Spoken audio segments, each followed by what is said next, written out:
Olá, boa noite. Começa agora o Jornal da Justiça desta quarta-feira, 18 de novembro. O Conselho Nacional de Justiça realiza a primeira reunião de Comitê de Segurança Cibernética. O objetivo do grupo é desenvolver ações para garantir e reforçar a segurança dos sistemas digitais do Judiciário brasileiro. Esse é um dos destaques da edição de hoje. Você confere ainda.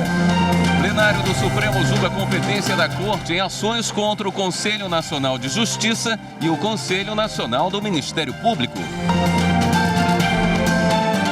Superior Tribunal de Justiça mantém prisão de pastor Everaldo por suposto esquema de corrupção em contratos de saúde no Rio de Janeiro.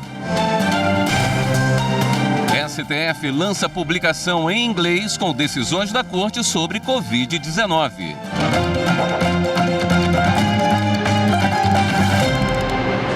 O ministro Luiz Fux, presidente do Supremo Tribunal Federal e do Conselho Nacional de Justiça, abriu nesta quarta-feira a primeira reunião do Comitê de Segurança Cibernética do Poder Judiciário.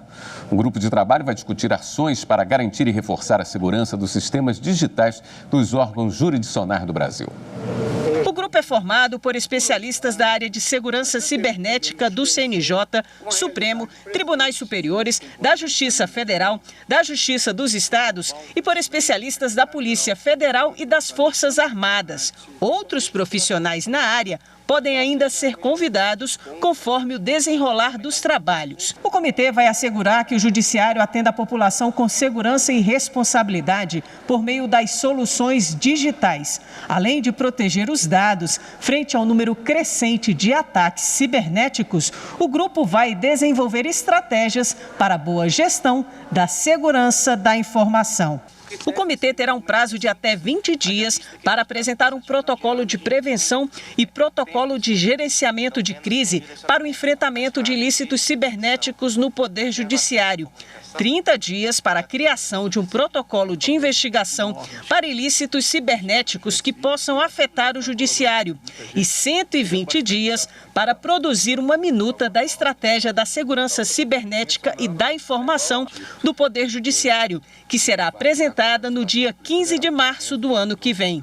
Na primeira reunião, o presidente do CNJ e do Supremo Tribunal Federal, ministro Luiz Fux, relembrou o recente episódio no STJ, que foi alvo de hackers, e a tentativa de ataque ao TSE. Ele destacou que é preciso aprimorar a área da tecnologia para garantir uma justiça 100% digital. Um afã do aprimoramento, uma entrega de uma justiça digital imune de qualquer tipo de incidente, uma justiça digital que vai tornar o Brasil um país que figura no patamar mais elevado das nações que aprimoram e preconizam a justiça digital. E isso é efetivamente uma tarefa que compete ao Conselho Nacional de Justiça, que estabelece, na essência, todas as políticas públicas que o Poder Judiciário deve adotar no sentido do seu aperfeiçoamento enquanto instituição do Estado. O Comitê de Segurança Cibernética vai realizar reuniões ordinárias trimestrais para avaliação e monitoramento de ações de segurança nos órgãos do Judiciário. Por maioria, o plenário do STF firmou o entendimento de que é competência exclusiva da Suprema Corte processar e julgar todas as ações ajuizadas contra decisões do Conselho Nacional de Justiça e do Conselho Nacional do Ministério Público. A análise dos ministros começou na semana passada com os votos dos relatores. Para os ministros Gilmar Mendes e Luiz Roberto Barroso, é do STF a competência para processar e julgar ações contra a União em razão de atos administrativos do CNJ e do Conselho Nacional do Ministério Público. Já a ministra Rosa Weber votou pela competência da Justiça Federal. O julgamento tem como base 3 processos. Um questionando decisão do Conselho Nacional de Justiça que declarou vago um cartório de registro de imóveis no estado do Paraná. Outro contra a decisão da Justiça Federal que cassou penalidade imposta pelo Conselho Nacional do Ministério Público a uma promotora de justiça de Pernambuco. E um terceiro da Associação de Magistrados do Brasil, questionando um trecho do regimento interno do CNJ. Nessa quarta-feira, os ministros deram continuidade ao julgamento de cada um desses processos. Nunes Marques, ao concluir seu primeiro voto em plenário, após assumir uma cadeira no STF, se manifestou a favor de reconhecer a competência da Suprema Corte para julgar processos contra o CNJ e o Conselho Nacional do Ministério Público. Para o ministro, a atuação desses dois órgãos se limita a tarefas específicas de cunho administrativo e sem intervenção no controle de atos jurisdicionais. O Supremo Tribunal Federal não se submete à atuação fiscalizatória do CNJ, conforme decidido na ADI 3367 de relatoria do ministro César Peluso, o que reforça a vocação do Supremo Tribunal Federal como instância natural para apreciação da validade dos atos produzidos por aquele órgão administrativo quando impugnados em sede jurisdicional. Entendimento seguido pelo ministro Alexandre de Moraes. Para ele, a criação do CNJ e do Conselho Nacional do Ministério Público teve como objetivo garantir o controle da atuação financeira e administrativa do Poder Judiciário e cumprimento dos deveres funcionais dos juízes. Não se coloca aqui, é que o CNJ irá desconstituir decisão judicial de primeira instância. Não, se coloca aqui. O Conselho Nacional de Justiça e o Conselho Nacional do Ministério Público, eles devem ter, e aqui faz parte até da própria ideia da teoria dos poderes implícitos, eles devem ter o poder de exigir que os órgãos administrativos cumpram as decisões proferidas. O ministro Luiz Roberto Barroso votou favorável à competência do STF, com a ressalva de que nos casos específicos julgados nesta quarta-feira e que envolvem o CNJ, houve atuação legítima do Conselho. Os atos praticados pelo CNJ no exercício da sua competência prevista no artigo 103b, parágrafo 4º, eles são mesmo, a meu ver, insuscetíveis de descumprimento por qualquer instância judiciária inferior. Portanto, eu penso que também aqui é o caso de se julgar improcedente a ação, o pedido formulado na ação direta 4412. A vice-presidente do STF manteve entendimento a favor de que seja considerada a competência da Justiça Federal para processar e julgar ações contra a União em razão de atos administrativos do CNJ e do Conselho Nacional do Ministério Público. O meu voto é no sentido de manter a jurisprudência prevalecente nesta casa, consolidada ao longo de vários anos, que reconhece a competência originária dessa Suprema Corte exclusivamente para as ações mandamentais de estatura constitucional. O ministro Marco Aurélio seguiu o entendimento da ministra Rosa Weber. Contrários a esse argumento, votaram os ministros Dias Toffoli, Carmen Lúcia, Ricardo Lewandowski e o presidente do STF, ministro Luiz Fux. Com isso, o plenário firmou por maioria o entendimento de que é competência exclusiva do STF processar e julgar originariamente todas as ações ajuizadas contra decisões do CNJ e do Conselho Nacional do Ministério Público proferidas no exercício de suas competências constitucionais. O Supremo Tribunal Federal lançou uma publicação para ajudar na troca de informações sobre formas de enfrentar a pandemia do coronavírus. A obra Case Law Compilation Covid-19 traz a versão em língua inglesa das decisões proferidas pela Corte em processos relacionados ao tema. A publicação está dividida em volumes temáticos e permite a pesquisadores e juízes de cortes internacionais consultar os julgamentos do Supremo Tribunal Federal. O objetivo é que juízes e advogados de outros países possam usar os argumentos dos ministros para orientar interpretações no julgamento de casos semelhantes aos enfrentados aqui no Brasil. A publicação está disponível de graça no site do Supremo Tribunal Federal. De acordo com o presidente do STF, ministro Luiz Fux, além de ajudar na atividade jurisdicional de outras cortes, ela vai fornecer aos estudiosos um material relevante para pesquisas sobre a atuação judicial neste momento tão desafiador que é o da pandemia do coronavírus. A ENAMAT, a Escola Nacional de Formação e Aperfeiçoamento de Magistrados do Trabalho, promoveu o seminário Direito Digital, Lei de Proteção de Dados e Inteligência Artificial. O evento foi uma parceria com o Centro de Formação e Aperfeiçoamento de Assessores e Servidores do Tribunal Superior do Trabalho, o Cefast.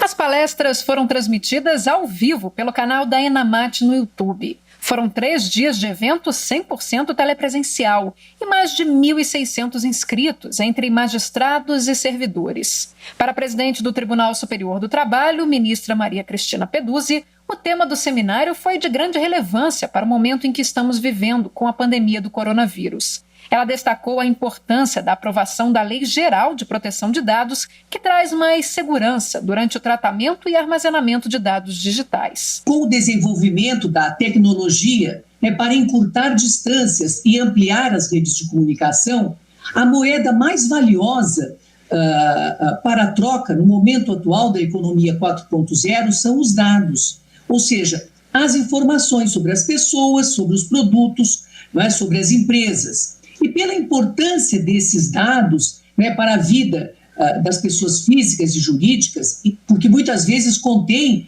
informações que envolvem a privacidade e a intimidade, foi fundamental. A diretora da ENAMAT, ministra Dora Maria da Costa, afirmou que os magistrados precisam se adaptar às mudanças de hábito trazidas pela pandemia. Os novos desafios foram lembrados também pelo ministro Breno Medeiros, conselheiro da ENAMAT e diretor do Cefast. Ele destacou o esforço conjunto da presidência do TST e da direção da ENAMAT, que souberam se reinventar nesse período usando a tecnologia. Para a conferência de abertura do seminário, foi convidado o professor Luiz Rasquilha, que falou sobre transformação digital e upskilling digital como eixos do futuro. Sem dúvida que o mundo é cada vez mais digital. A gente precisa encontrar o meio termo, o caminho do meio entre o que era 100% presencial, que não vai voltar a ser como era, e o que hoje está 100% digital, que também não vai ser sempre assim. Então aqui no meio, acho que todos nós vamos ajustar essa nova realidade. Destaque também para uma novidade que tem sido tema de discussão entre os magistrados: a implantação do juízo 100% digital, que implica a prática de atos processuais exclusivamente por meio eletrônico e remoto. Quem abordou o tema foi a conselheira do Conselho Nacional de Justiça, desembargadora Tânia Reckziegel. Esse ato pode ser optativo. Os processos em andamento podem aderir, desde que o tribunal assim determine que aquela respectiva jurisdição comarca venha a aderir o juízo 100% digital. É um caminhar importante. Penso também que a Justiça do Trabalho, exclusivamente, ela já caminhou para isso, O processo eletrônico já nos levou muito próximo ao juízo 100% digital. Os magistrados contaram ainda com a palestra do promotor de justiça da Bahia, Fabrício Paturi. Como proteger esses dados para que, principalmente quando os dados forem sensíveis ou assim decretados como sigilosos dentro do processo, para que não haja exploração de vulnerabilidade e um vazamento. É nesse ponto aí que a LGPD vem ao encontro tentar resolver. E a seguir, Superior Tribunal de Justiça mantém prisão de pastor Everaldo e de outros investigados por suspeita de corrupção na saúde do Rio de Janeiro. Em instantes.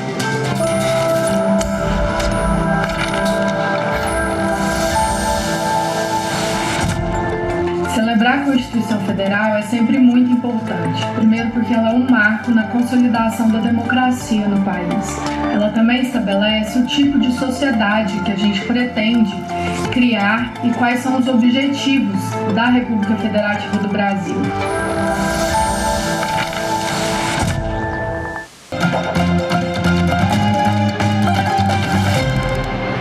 A Justiça Federal em Brasília autorizou o cumprimento de mandados de busca e apreensão em operação que investiga fraudes no auxílio emergencial. 80 policiais federais cumpriram 14 mandados de busca e apreensão na capital federal. As investigações começaram depois da identificação de pessoas que recebiam o auxílio indevidamente. Além de usar os próprios nomes, os suspeitos usavam nomes de outras pessoas para se beneficiar da fraude e ganhavam comissão. Durante a operação, 5 pessoas acabaram presas em flagrante por tráfico de drogas e posse ilegal de arma de fogo. Há indícios de que o grupo tem envolvimento também com outras ilegalidades, como fraudes no FGTS e em benefícios do INSS. Um eletricista que aderiu ao plano de aposentadoria espontânea vai poder pedir na Justiça o pagamento de verbas trabalhistas. O caso foi julgado pela segunda turma do Tribunal Superior do Trabalho. O empregado trabalhava para a CELG, Companhia de Distribuição de Energia Elétrica de Goiânia. Na reclamação trabalhista, ele pediu o pagamento de diferenças salariais relativas a progressões de função. Em defesa, a empresa argumentou que o empregado já havia aderido ao plano de aposentadoria espontânea e que, por isso, houve quitação de todas as parcelas relativas ao contrato de trabalho. Em primeiro grau, o pedido do empregado foi aceito, sob o entendimento de que o plano não havia sido instituído pelo acordo coletivo de trabalho. Mas o Tribunal Regional do Trabalho da 18ª Região, em Goiás, observou que, segundo a jurisprudência do Supremo Tribunal Federal, a adesão voluntária ao plano de dispensa acarreta a quitação ampla e irrestrita de todas as parcelas do contrato. O empregado, então, recorreu ao Tribunal Superior do Trabalho, que teve entendimento diferente. O caso foi julgado em sessão telepresencial pela segunda turma do TST. A relatora, ministra Adelaide Miranda Arantes, observou que a quitação prevista pelo STF é válida somente quando o acordo coletivo de trabalho aprova o plano, o que não ocorreu no caso. Os demais ministros seguiram o voto da relatora. O Facebook foi condenado ao pagamento de multa por descumprimento de decisão judicial. A ação foi proposta pelo Ministério Público Federal depois que a empresa se recusou a entregar dados para uma investigação criminal, mesmo com determinação da Justiça. A decisão do Tribunal Regional Federal da Primeira Região levou em consideração o entendimento do Ministério Público Federal de que empresas estrangeiras instaladas no Brasil estão sujeitas às leis nacionais. Isso porque, durante a investigação de um grupo de traficantes, o Facebook se recusou a cumprir a ordem da Justiça Federal de Rondônia de fornecer as informações das redes sociais dos suspeitos. À época, o Facebook afirmou, entre outros motivos, que os dados só poderiam ser entregues se houvesse uma ordem judicial vinda do Acordo de Assistência Judiciária entre Brasil e Estados Unidos, porque a sede da empresa é americana. Ao questionar o argumento, o MPF apresentou o posicionamento do Superior Tribunal de Justiça em um caso parecido, onde a empresa, por atuar no país, está submetida às leis brasileiras, sendo desnecessária a cooperação internacional para a liberação dos dados. O Facebook foi condenado a pagar R$10 mil por dia de descumprimento da ordem judicial. Por maioria, a Corte Especial do Superior Tribunal de Justiça decidiu manter a prisão preventiva do presidente nacional do PSC, Pastor Everaldo, e de outros investigados por suposto envolvimento em esquema de corrupção na área da saúde do Estado do Rio de Janeiro. Prevaleceu o voto do relator do caso, ministro Benedito Gonçalves, que havia autorizado as prisões a pedido da Procuradoria-Geral da República. Ainda sobre o STJ, ministros do tribunal participaram hoje da última etapa do terceiro Seminário Jurídico de Seguros. O terceiro dia do Seminário Jurídico de Seguros foi realizado por videoconferência e transmitido pelo canal do STJ no YouTube, realizado pela revista Justiça e Cidadania em parceria com a Confederação Nacional das Seguradoras. Os participantes debateram hoje o impacto da repercussão geral 1011 do Supremo Tribunal Federal nas ações que envolvem o seguro público habitacional do sistema financeiro de habitação. A decisão do STF fixou parâmetros e marcos temporais sobre o interesse jurídico da Caixa Econômica em ingressar como parte ou terceira interessada nas ações envolvendo o seguro público habitacional e definiu que é competência da Justiça Federal julgar essas ações. O ministro do STJ, Gurgel de Faria, falou como tem julgado os casos relacionados ao tema depois desta decisão do STF. Eu, como julgador, monocraticamente, eu já estou assim procedendo. O que é que eu estou fazendo? Eu estou aplicando o precedente do Supremo. Eu já estou determinando, verificando esse marco temporal, processos que à época, porventura, em 2010, estavam já sentenciados, eu digo, isso aqui a competência é da Justiça do Estado. Processos que na época não estavam sentenciados, a competência é da Justiça Federal, já respeitando e dando essa diretriz. O ministro do STJ, Vilas Boas Cueva, também participou do evento e destacou como tem sido o entendimento dele e de alguns ministros da segunda sessão nestes casos. Há inúmeras decisões que já, portanto, encaminham a questão de acordo com os critérios fixados no termo 1011. E com isso tenderemos a finalmente permitir que essa questão possa ser apreciada e que possa haver um julgamento de mérito de inúmeras questões que estavam sobrestadas há muito tempo. Especialistas e representantes do setor também participaram do evento. Realizado em 3 etapas, o seminário discutiu ainda temas como a incapacidade nos seguros de pessoas e o rol de procedimentos em saúde suplementar. E no próximo bloco, as regras e os limites para doações eleitorais no segundo turno das eleições municipais de 2020. Voltamos já.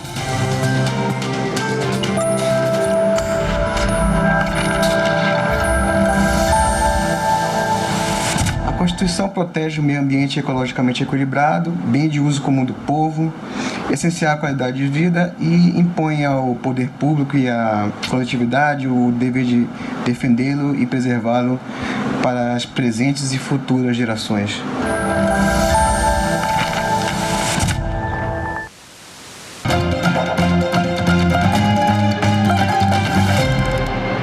Candidatos e partidos que continuam na disputa no segundo turno das eleições municipais de 2020 devem ficar atentos às regras e aos limites para doações eleitorais.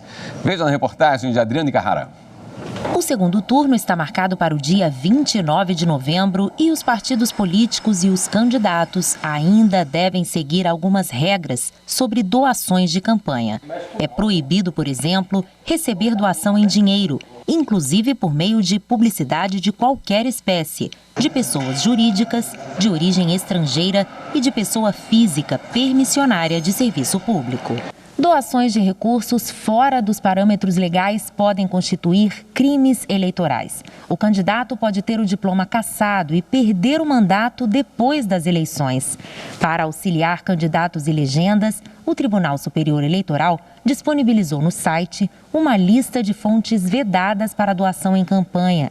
É sempre bom lembrar que cabe aos candidatos e aos partidos conferirem a legalidade dos recursos que financiam a campanha.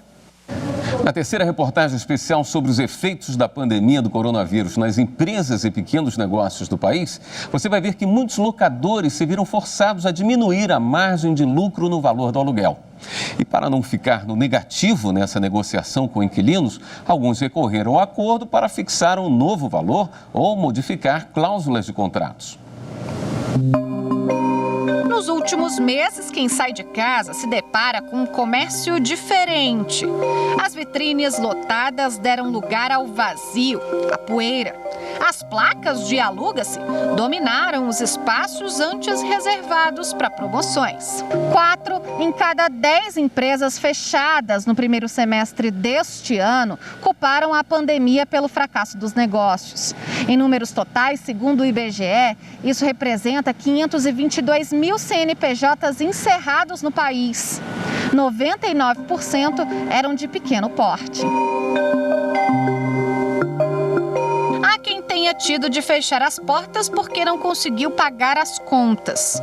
O IGPM, índice que mede a inflação do aluguel, se aproximou dos 18% em setembro. E muitos donos de imóveis usaram essa porcentagem para aumentar os valores de aluguéis cobrados durante a pandemia. Numa alocação de R$1.000, por exemplo, o impacto do IGPM significaria um aumento de quase R$180 no preço final. Por pouco, a Janaína não abandonou o próprio negócio por causa da dificuldade em equilibrar o financeiro. A empresária precisou rever as prioridades da loja de lingerie. Ao final, conseguiu negociar um valor menor para alugar o local onde funciona o estabelecimento. Isso foi de suma importância para nós nesse mês, no mês de maio, que a gente teve o abatimento aí de 50% do aluguel. Neste caso, foi uma gentileza, um acordo de cavalheiros que nem todo proprietário estava disposto a fazer. Teve quem não optou pela negociação amigável e acabou tendo de seguir a determinação da justiça. Há casos em que o Poder Judiciário garantiu descontos de até 50% em diversos aluguéis comerciais, principalmente aos que tiveram as atividades suspensas em algum momento da pandemia. No início, nós tivemos, nesses primeiros meses, a frequência foi maior, muitos pedidos de redução, principalmente em lojas, em estabelecimentos de shopping centers, porque os shoppings estavam simplesmente fechados. mas também do comércio de rua, vamos chamar de comércio de rua, né? Mas em shopping houve um número muito grande, né, desses pedidos. Para evitar ser o próximo a ter de pendurar uma dessas placas, alguns locadores diminuíram a margem de lucro para não perder totalmente o faturamento. A lei do inquilinato permite isso. De comum acordo, é possível fixar um novo valor de aluguel ou modificar a cláusula de reajuste do valor. Caso o locatário não consiga honrar ali os seus compromissos, que ele procure o locador e renegocie o contrato. Jamais deixe de fazer o pagamento das mensalidades. Este investidor imobiliário não pretende aumentar muito os preços em 2021. Segundo ele, manter o reajuste abaixo da média vai garantir ao menos a manutenção dos contratos. O ideal é se conversar inquilino por inquilino, saber como é que está a situação de cada um, porque não é interessante para o proprietário e para a imobiliária ter o imóvel vazio, ainda mais por agora.